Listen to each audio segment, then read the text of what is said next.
Good morning, dear students.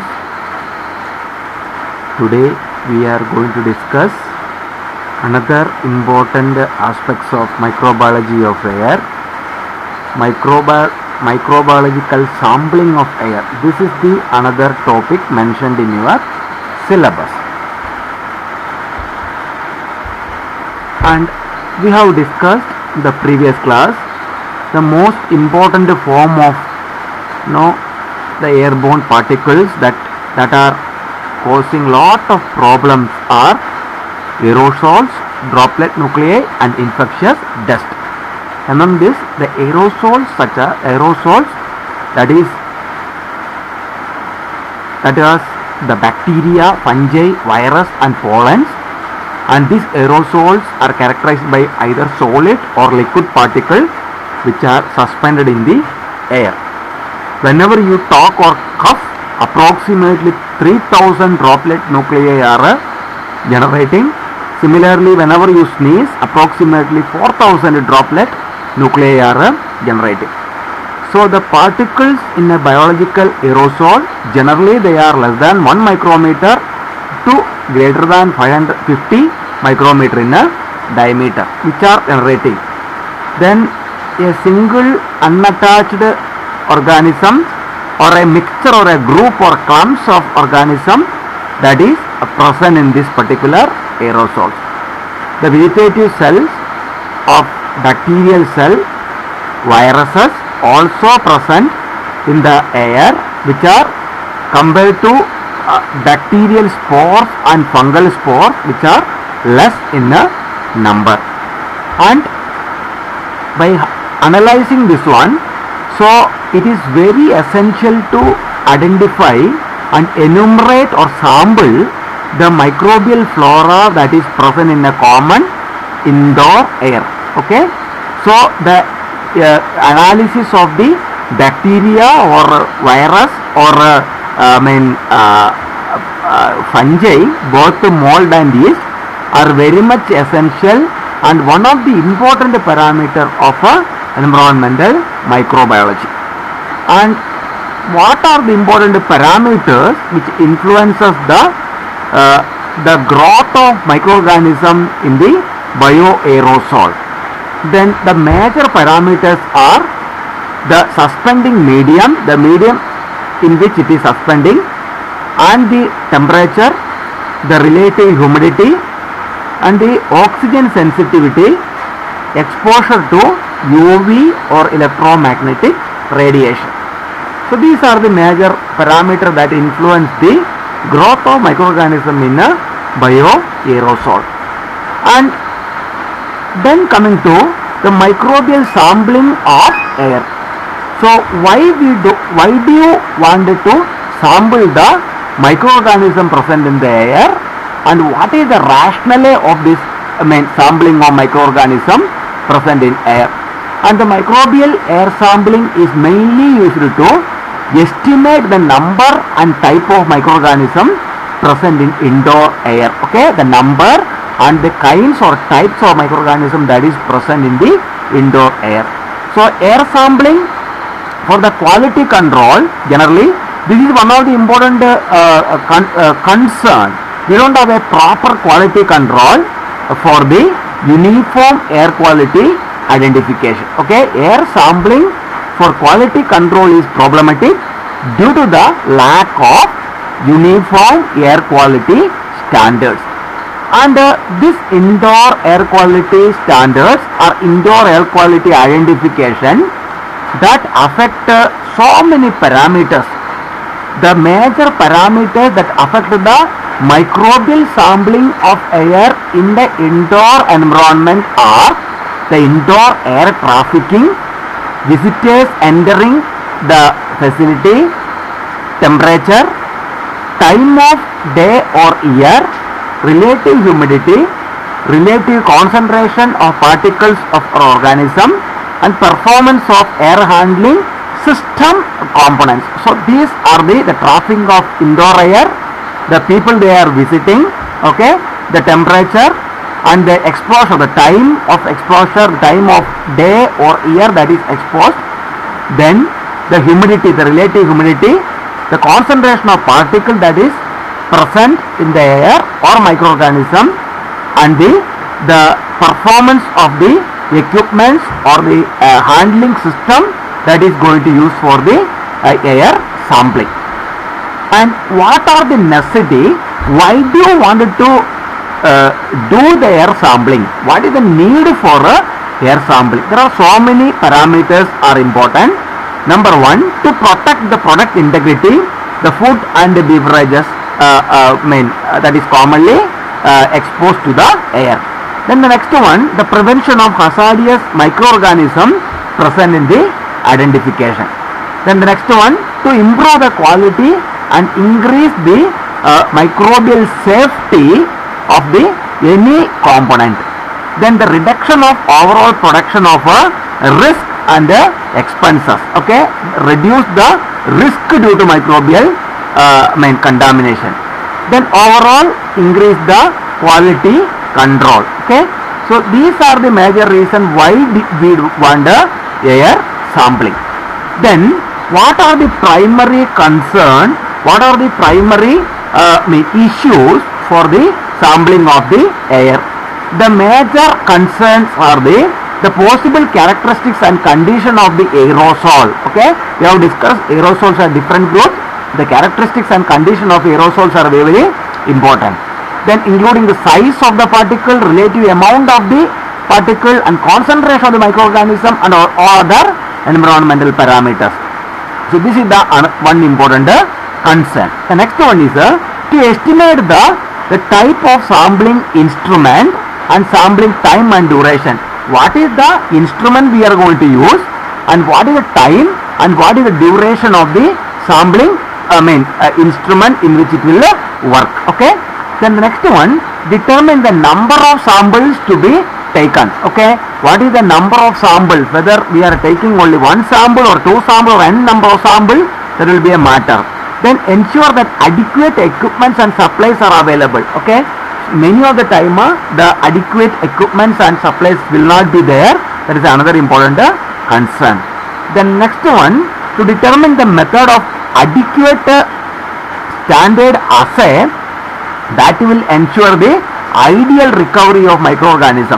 The optimal or ideal recovery of microorganism that require the method of a good assay that you need to carry it out. So this is another important concern. So select a laboratory that will provide you proper microbiological support. So you should have a good laboratory facilities or good laboratory condition to do the study.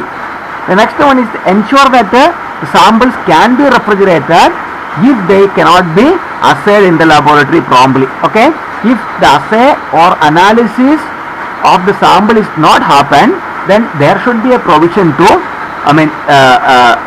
to store the sample in the refrigerated condition in the laboratory. These are the primary concerns.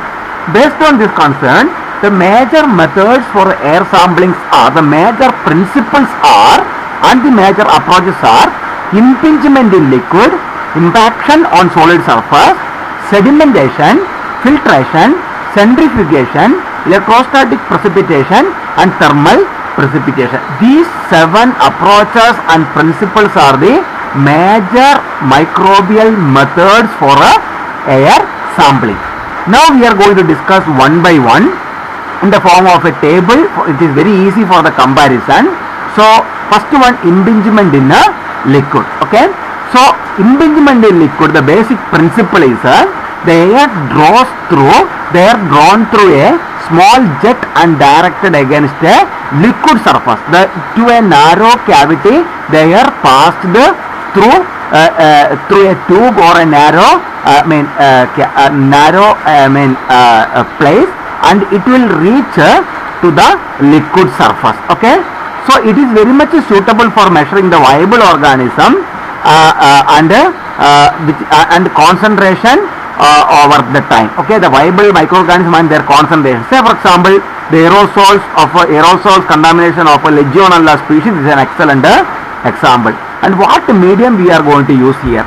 The medium can be buffered gelatin or a tryptosaline or peptone or nutrient broth. Here you can use this liquid broth can be buffered gelatin or tryptose, saline or peptone or nutrient broth. And the rate of collection approximately 12.5 liter per minute can be collected. Okay, if there are any equipment is required, okay, yes, there is an equipment is required. Okay, what are the points need to be considered? Here we need to add the antifoam agents, and ambient temperature and humidity will influence the length of the collection time. Okay, antifoam agent you need to apply, and the humidity and the temperature you need to monitor. Okay, and what are the examples? Okay, all glass impeller, AGI, all glass impeller or chemical crops, especially lemon sampler that function based on impingement in a liquid.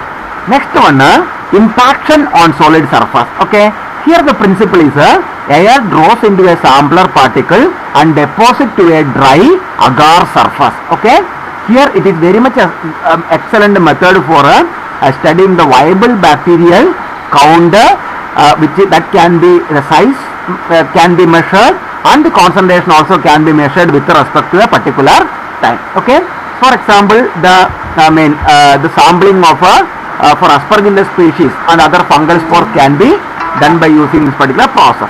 And the media, dry agar surface or coated surface or any other agar medium. Okay, and these are two methods. One is the CO method, another one is the slit method. If it is CO method, the collection rate is 28 liter per minute. Okay, but in the case of a slit method, 30 to 80 liter per minutes. Okay, and there is no equipment is required. Okay, and what are the important points need to be considered? That should available as sleeve impact or slit impact. If there should be sleeve or slit impactor should be available. Okay, the sleeve impactor can be set up to measure particle size, and the slit impactor can be rotated, have a rotating support stage for agar plate to allow for the measurement of concentration over the time. Okay, the slit will be mainly for the particle size study, and the sieve impactor will be mainly for particle size study, and slit impactor mainly for the concentration study. Okay, an excellent example is Anderson air sampler. This is a sieve impactor, and one more example is a TDL Casella MK2. This is a slit impactor. Okay, and another example is a capillary impinger. Anderson sampler and capillary impinger are the two important example that function based on impaction on a solid surface. Then the next one is sedimentation. As you all know, sedimentations are the settling. Okay, the particles and microorganisms settled on the surface of an agar plate due to the acceleration due to gravity. Okay, here you can study the viable particles. Okay, the bacteria in the vicinity of a particular particular samples. Okay, and here we can measure the microbial air quality. Okay, and the collection media can be nutrient media or nutrient slant or nutrient agar. Okay, generally nutrient agar or some slides. Okay, there is no rate of collection, and here there is no auxiliary equipment needed. And the most important concern here is very simple and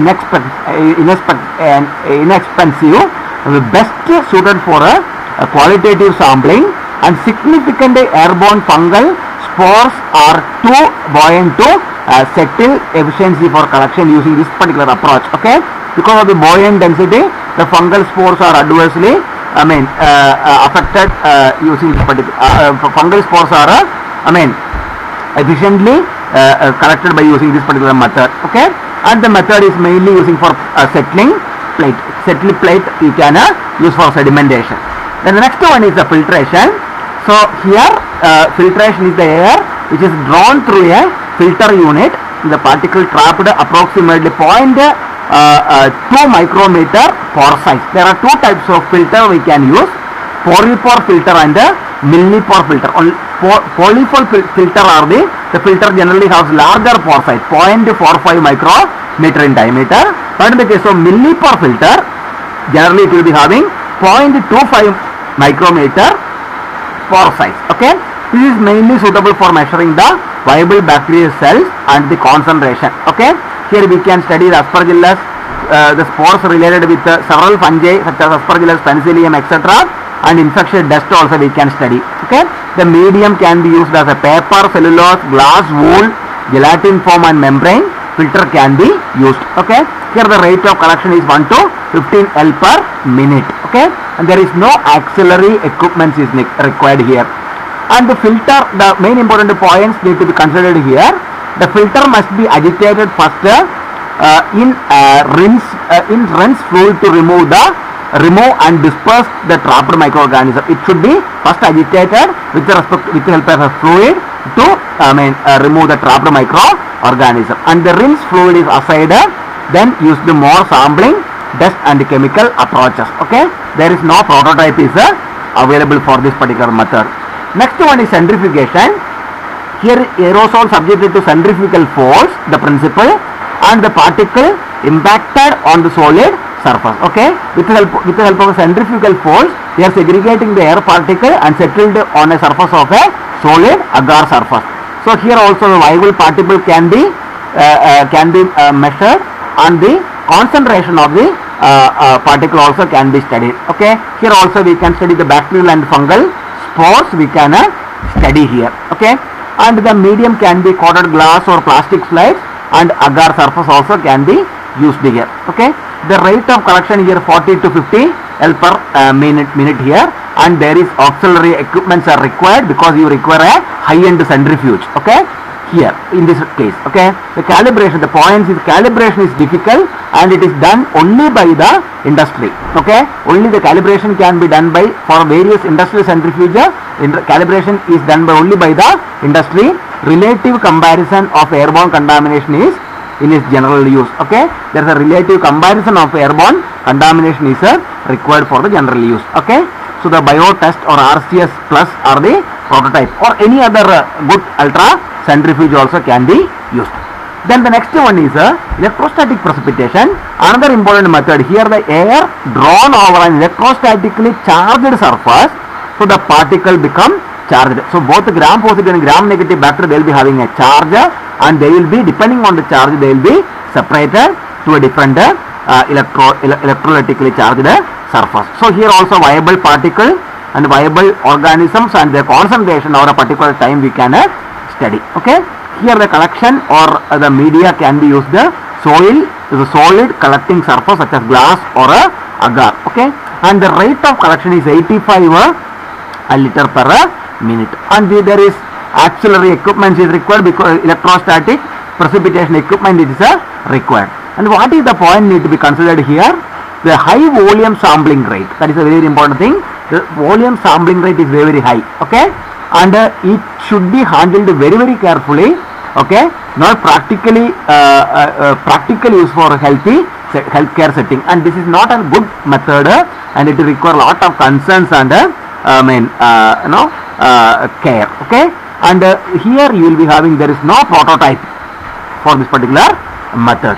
Then the thermal precipitation, the method is thermal precipitation, and the principle is air drawn over a thermal gradient, the particle repelled from hot surface and settled on the cold surface. So when it is subject to a thermal gradient, the particle which are the microorganism and all the particles which are repelled from the hot surface, and they are always attracted to a cold surface. Okay, and here you can use size measurement studies can be done. Okay, the glass cover slip and electron microscope grid you can use for the as a collection media, and it is a rate of collection is very, very small here.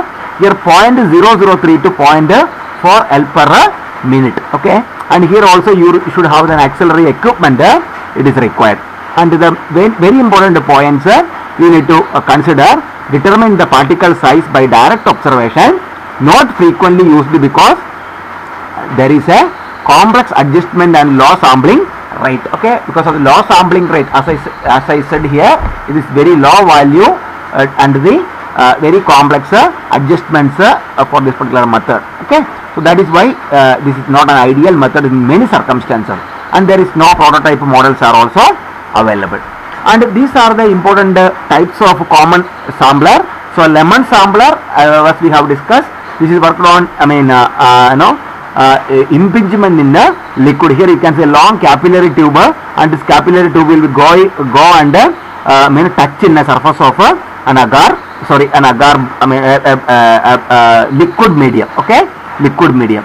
So this is known as lemon sampler. And here you can see capillary impinger and Anderson-Ayer sampler. Both of them are impaction on solid surface. Okay, here you can see an adsorbent solution or a medium, an agar droplet. Here you can see a very narrow capillary tube. Okay, through this capillary the air will be falling to this particular medium and it will be entered, and here you will be having the medium, and microbial flora that is present in the air will be easily grown in that particular medium after overnight incubation. And here Anderson-Ayer sampler is a setup that has a 6 1 2 3 4 5 6 petri dishes that has that will be able to trap the microorganism. Okay, here you will be having filters of varying size. The airs are circulated this particular knob and it will be going. Okay, and larger microorganisms will be settled in the initial plates. This is a petri dish which is consisting of a medium, and the smaller microorganism will go and they will go to the deeper and they will be settled into the interior plates. Okay, the number of organisms that is present in this particular place will be very high than this particular plate actually. So which microorganism is having the smallest size and the smallest number, and you will be able to, the diameter will be very high in that particular case. So that will be trapped over here. Okay, all other plates you can see plate number 1, plate 2, 3, 4, 5, 6. All other these plates consisting of what? Consisting of a lot of microorganism after this particular process. Okay, so this is the Anderson-Ayer sampler. And what are the factors which need to be considered when choosing an air sampling device? Okay, whenever we are choosing an air sampling device, there are a lot of parameters you need to be considered. Okay, number 1, the viability and the type of organism to be sampled. What is the viability and what is the type of organism, whether it is a bacteria, whether it is a fungal spore, whether it is fungal, etc. Okay, and the compatibility with the selected method of analysis, whether the method is compatible, and the sensitivity of the particle to be sampled. What is the, whether the particles are sensitive, and the concentration and the particle size is another important thing. Next one, whether we are having airborne clumps or individual cells or you are sampling. Okay, and the volume of air to be sampled and length of the duration of the time. Okay, and here is there any background contamination, and what are the ambient conditions, and what is the collection efficiency of the sampler, and what is the effort and skill required to operate the sample. Is there any skillful person or specialized people are required to operate this particular methods. Okay, and what is obviously the cost is another important parameter. Okay, what is the cost of this particular sampler? Okay, next one is the auxiliary equipments and utility, whether it is require certain specific auxiliary equipments such as vacuum pumps and electricity and water for their operation. So these are the major parameters that you need to be considered when you select an air sampling instrument. And when you are doing this sampling, there are some sampling concerns are there. Okay, what are the shortfalls or concern for air sampling?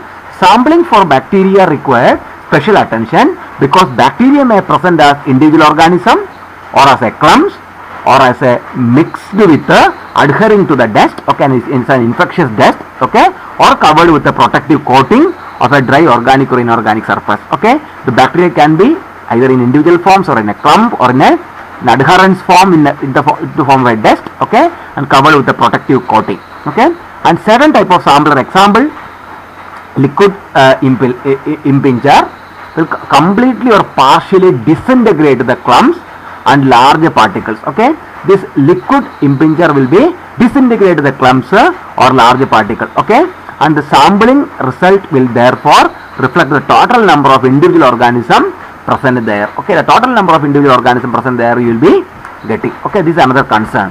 Then the task of sizing a bioaerosol is simplified through the use of sieves or a slit impactor. Okay, so the best method for sizing the bioaerosol for with the help of a sieve and a slit impactor, because this sampler will separate the particles and microorganisms into based on their size range. Okay, based on their size range, and these samplers must be, however, excellently standardized or calibrated before they are using for the sampling process. Okay, this is another important concern. And among the various sampling methods, whatever we have discussed, one important group is known as liquid impinger, and next one is known as solid impactor. Okay, the impingement in liquid, that is known as liquid impinger, and impaction of solid, that is solid impactor. So this is the best method for the sampling of bacteria, fungal spores and other particles. And these two methods, okay, they can sample very large volume of air relatively short span of time. And the solid impactor units are available either in the form of slit or the sieve designs. Okay, the slit impactor uses a rotating disc which supports for the collecting surface that allows the determination of the concentration of microorganism over time. And the sieve impactor commonly uses stages with the calibrated holes of different diameter. And some impactor type sampler use centrifugal forces to impact the particle into the agar surface. Okay, and the interior part of the impactor always should be sterile before they are using. Make sure that the interior part of the impactor should be sterile, otherwise there will be contamination. You will not be getting, there will be false positive result you will be getting actually, and the result always will be obtaining in the form of viable organism, okay, or particle per unit volume of air, CFU per m. Okay, so that is the result you will be getting. Then in the case of a settling plate, that is in the case of sedimentation or a depositional method, use of settling plates are not always recommended because they are having several shortfalls, and sampling of the air with the fungal spores, because single spores can remain suspended there indefinitely. Okay, the sampling of air for fungal spore, it is not recommended because the single spore can remain suspended in the air, okay, for an indefinite time. Okay, the settling plate have been used mainly to sample for a particulate and bacteria for a various purpose. Okay, and the result of sedimentation samples are generally expressed as number of viable particles or viable organism or viable bacteria per unit area per duration of the sampling time. Okay, the CFU per area per time, and this method cannot be quantify the volume of air. Okay, and because the survival of the microorganism during air sampling, this is inversely proportional to the velocity at which the air is taken into the sampler. Okay, that is another important aspect. Then one important advantage of using the settling plate is its reliance on the gravity to bring the organism and particles into contact with the surface, thus the potential for optimal survival of all the organism. So it will be very easy to collect the organism because we are collecting the organism that is present in the air using a surface, solid surface. Okay, and this process takes several hours. Okay, the lot of time is required to get an adequate result. Okay, and that sometimes there will be getting impractical result for some time. Okay, so these are the another important thing.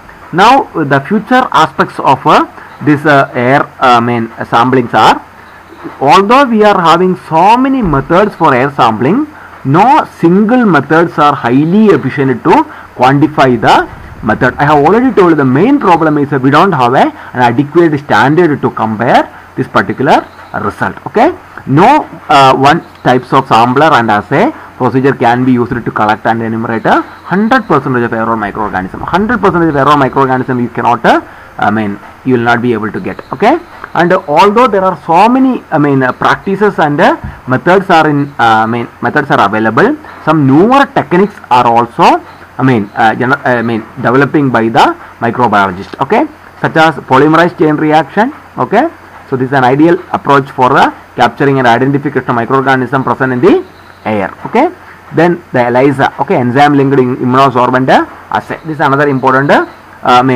method to identify the specific type of microorganism that is commonly present in the air. Okay, so these are the important future perspectives, and I would like to conclude today's class. Okay, so we have already discussed what is the necessity for and basic principles of air sampling, and what are the factors which influences the survival of microorganism in bioaerosol, and what are the factors which determine the microbial sampling of air, And what are the objectives of air sampling? Why do you want to need air sampling?